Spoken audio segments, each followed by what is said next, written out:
Hello बच्चों, welcome to all of you.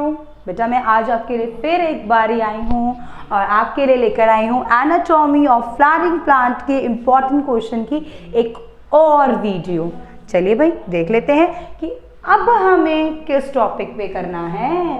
तो हमारा जो टॉपिक बचा है सेकेंडरी ग्रोथ, हमें इस पे करना है कि भाई प्लांट के अंदर जो सेकेंडरी ग्रोथ होती है वैस्कुलर कैम्बियम, कॉर्क कैम्बियम वाली, अब हमें उसको देखना है भाई कैसे होती है, क्या करती है, ये सब देखना है अब हमें क्वेश्चन इसके।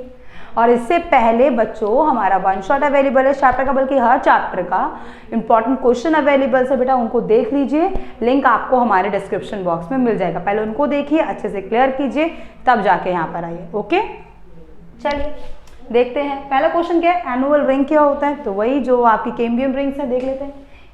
इनको हम लोग फ्रॉथ रिंग भी कहते हैं, सिंगल ग्रोथ रिंग है जो कि हर साल बनती है, इसे हम कह देते हैं एनुअल रिंग, फिर हट जाती है। सिंपल।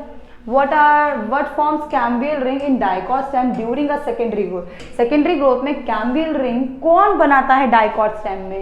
तो भाई fascicular and intrafascicular strips of the meristems. Important, अच्छे से करेंगे। Next, what is bark. Bark क्या होता है, वो woody part of the plant जो कि डेड सेल कॉर्क से बना हुआ है, उसी को तो हम बार्क कहते हैं। Bark is a dead tissue lying outside of the cork cambium. ठीक है भाई, कॉर्क कैम्बियम के बाहर पाया जाता है। फिर व्हाट इज पैरिडर्म, कैसे बनता है डाइकॉट में। फिर वस्कुलर बंडल का अरेंजमेंट मोनोकॉट रूट में किस तरीके का होता है। चलिए तो पैरिडर्म, द कॉर्क और कॉर्क की कैम्बियम, ये कॉर्क और कॉर्क के चारों तरफ बनी हुई रिंग जिसको हम बोलते हैं कॉर्क कैम्बियम।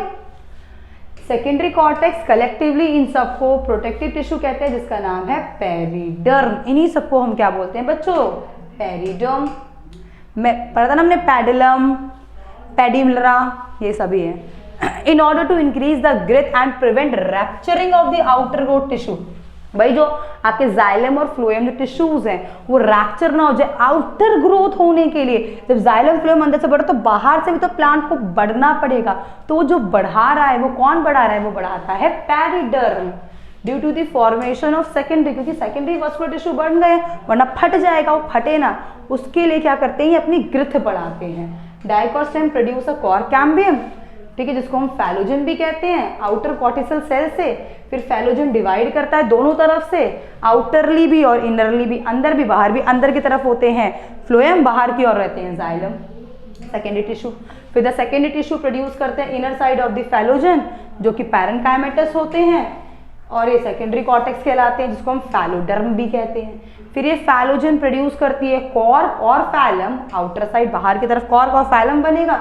फिर the phelloderm, phellogen and phellum, इन तीनों को ही मिलाकर हम क्या बोल देते हैं, पैरिडर्म।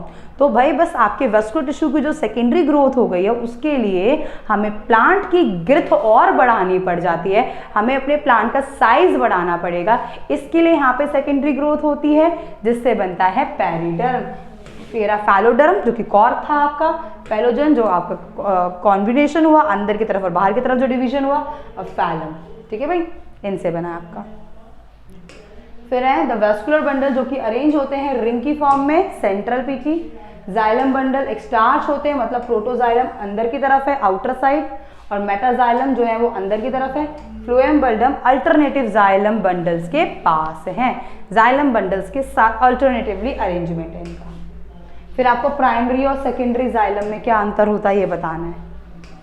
तो भाई it is develop from procambium, ये भाई प्रोकैम्बियम मतलब प्राइमरी स्टेज से बनते हैं, ये डेवलप होते हैं वैस्कुलर कैम्बियम्स जो कि बाद में सेकेंडरी ग्रोथ के द्वारा बना है।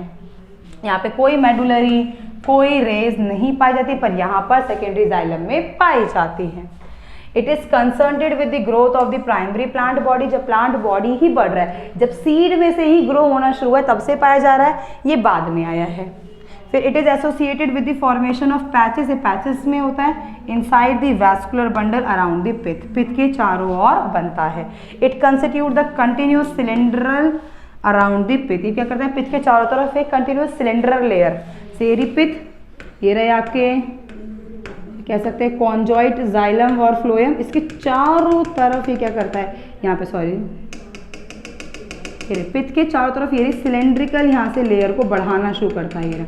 ये है आपका वैस्कुलर कैम्बियम, जिसकी सेकेंडरी जाइलम कहलाएगा।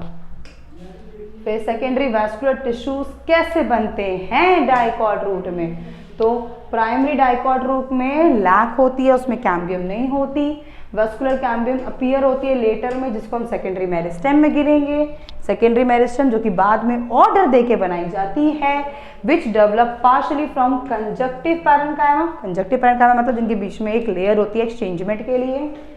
पार्शली तो की जाती है पेरिसाइकल से। और जो पैरेन्काइमेटस सेल्स हैं वो लाइन करते हैं beneath the phloem, phloem bundles के पीछे होते हैं। और ये कैसी होती है, इनके पास पाई जाती है कैम्बियम नहीं, कैस्पेरियन स्ट्रिप्स। इनके पास पाई जाएंगी कैस्पेरियन स्ट्रिप्स पाई जाएंगी। ठीक है बेटा। The cell of the pericycle, pericycle के सेल बिल्कुल बाहर की तरफ होते हैं प्रोजाइलम के, और ये भी मेरिस्टेमेटिक है, ज्वाइन होते हैं। कैम्बियम स्ट्रिप्स बनी रहती है जो कि कैम्बियल रिंग बनाती है। फिर ये कैम्बियम रिंग जो है सेकेंडरी जाइलम को इनर साइड से और आउटर साइड से क्या करती है, बढ़ाती है। जाइलम अंदर की ओर बनता रहेगा, सेकेंडरी जाइलम, फ्लोएम बाहर की ओर बनता रहेगा और ये फैलता रहेगा। The cambium is always more active towards inner side, अंदर की तरफ से ज्यादा एक्टिव होता है as compare to outer side. फिर अब प्राइमरी और सेकेंडरी मेरिस्टेम में क्या अंतर होता है, तो इसमें सारे यही क्वेश्चंस है। It originate from the embryonic form, ये शूट एपेक्स पे होता है। ये ओरिजिनेट होते हैं परमानेंट टिश्यू से, जो कि जिनके पास दोबारा रीगेनिंग कैपेसिटी आती है डिवीजन की। एक बार तो वो अपनी कैपेसिटी खो चुके हैं डिवाइड करने की, दोबारा रीगेनिंग कैपेसिटी लेते हैं। एग्जाम्पल्स हैं इसमें कैम्बियम और वैस्कुलर कैम्बियम। ये आइसोडायमेट्रिक होता है, इनका डायमीटर सेम होता है, पर ये टेंजेंटली इलोंगिनेटेड होते हैं, अलग अलग होते हैं। ये it give rise to all primary tissue, सारे प्राइमरी टिश्यू बनते हैं। और ये जिसमें इंट्राफेस्कुलर कैम्बियम भी आती है। ये सेकेंडरी जाइलम बनाता है, सेकेंडरी फ्लोएम बनाता है, सेकेंडरी कॉर्टेक्स और कॉर्क का निर्माण करता है। ये रिस्पॉन्सिबल होता है लॉन्गिट्यूडनल ग्रोथ के लिए, लॉन्गिट्यूडनल ग्रोथ के लिए रिस्पॉन्सिबल है।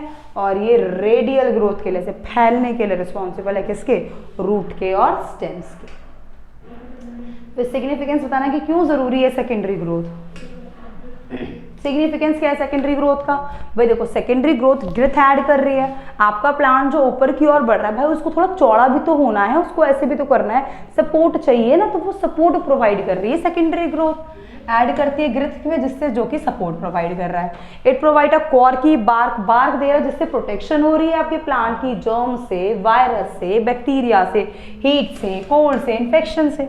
It add new conducting tissue, नए कंडक्टिव टिश्यू आ जाते हैं जो कि रिप्लेस कर देते हैं ओल्ड से, और कंडक्शन जो है वो पहले के मुकाबले ज़्यादा होता है। ये रहा increase demand for long distance transport shape and organic nutrient. भाई बड़े बड़े प्लांट्स में जो लॉन्ग डिस्टेंस तरीके से यहाँ पर आपका ट्रांसपोर्टेशन होता है, उसको भी हेल्प मिलता है, उसको भी क्या मिलता है, यहाँ पे सपोर्ट मिलेगा।